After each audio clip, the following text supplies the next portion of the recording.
Aujourd'hui, nous allons vous parler non pas d'un seul ouvrage, mais de plusieurs, car s'il nous arrive de lire les mêmes livres, il faut bien reconnaître que la plupart du temps, nous avons des goûts littéraires totalement différents. Bref, pour vous mettre en appétit, voici le programme du jour. Ok, je commence donc avec La Belle Sauvage, le premier tome de la nouvelle trilogie de Philippe Pullman. Il aura fallu attendre 17 ans pour que l'auteur d'À la croisée des mondes reprenne son récit pour la plus grande joie des lecteurs adeptes des mondes parallèles. Le premier tome a été adapté en film, si je me souviens bien. Oui, La Boussole d'or en 2007, mais le film est loin d'être à la hauteur du livre, car tout a été édulcoré en vue de plaire à un public familial. D'ailleurs, les projets de suite ont été rapidement abandonnés, au vu du maigre succès remporté au box-office américain. Mais la bonne nouvelle, c'est qu'une série d'À la croisée des mondes est actuellement en tournage pour la BBC et qu'elle devrait être très fidèle à l'histoire. Affaire à suivre. Mais revenons au livre. L'histoire se déroule 10 ans avant les événements de la première trilogie, alors que Lyra n'est qu'un bébé. Toutefois, une menace plane sur cet enfant spécial, et c'est Malcolm, un jeune garçon courageux de 11 ans, aidé d'Alice, une adolescente un peu revêche, qui va devoir protéger Lyra et son démon Pantalémon en les emmenant sur son bateau, la Belle Sauvage.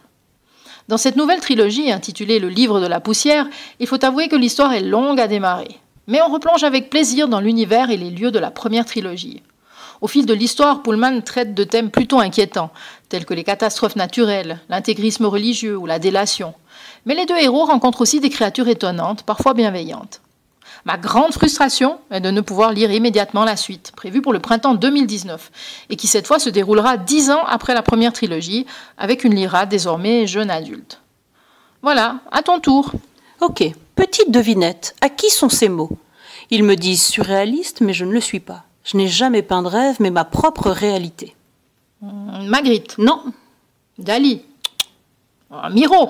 Toujours pas. Bref, cette citation est de Frida Kahlo, car aujourd'hui je vais vous présenter 2 livres qui chacun à leur façon retracent sa vie. Dans le premier, qui va à l'essentiel, il est question de sa famille, de ses problèmes de santé, de ses amours, de sa peinture bien sûr, et de plein d'autres choses encore. J'ai tout adoré dans ce livre, de la composition au texte, en passant par les magnifiques illustrations. Si vous ne connaissez pas, je vous recommande chaudement cette petite collection de portraits réalisés par Zena Alkaya et Nina Gosford. Elle compte le destin de femmes hors du commun, telles que Virginia Woolf, Coco Chanel et Jane Austen. Bref, cette petite biographie m'a permis de mieux cerner celui que je vous présente maintenant, bien plus complexe à lire. Avec ce recueil de textes composé essentiellement de lettres signées Frida Kahlo, on a un regard intimiste sur sa vie et on s'approche au plus près de l'artiste, de l'amoureuse, de la femme. Elle s'adresse à sa famille, ses amis, ses amants, son médecin, et les mots sont tour à tour magiques, engagés, drôles, crus, violents. Elle y ouvre son cœur et son âme. Celle qui est réputée pour son allégria se découvre ici également vulnérable, angoissée et possessive. Une dernière chose à ajouter ? On peut peut-être finir avec cette citation que je trouve intense. Est-ce que les verbes peuvent s'inventer ? Je veux t'en dire un, je te cielle, et ainsi mes ailes s'étirent, énormes pour t'aimer sans limite.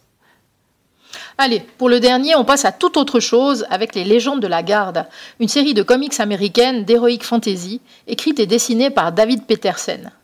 Le lecteur est plongé dans un monde médiéval plutôt sombre et dangereux, dont les habitants doivent leur sécurité à la célèbre Garde, une troupe de soldats émérites chargés de protéger le royaume depuis des siècles. Tu devrais préciser que les héros sont des rats, non ? Oui, mais c'est ce qui fait toute l'originalité de cette série de 4 livres. Le graphisme est superbe, très coloré, très travaillé. Et je ne comprends pas que cela soit estampillé livre jeunesse, voire enfant, car même si les héros sont des animaux, l'histoire n'a rien de puéril, bien au contraire. Ce n'est pas la première fois qu'on est en total désaccord avec l'âge indiqué pour un livre. La classification ne doit jamais vous freiner dans vos choix de lecture. Qu'on se le dise. Voilà, c'est tout pour aujourd'hui. On espère que ça vous a plu. N'hésitez pas à partager avec nous vos coups de cœur de lecture, ici même ou sur le blog.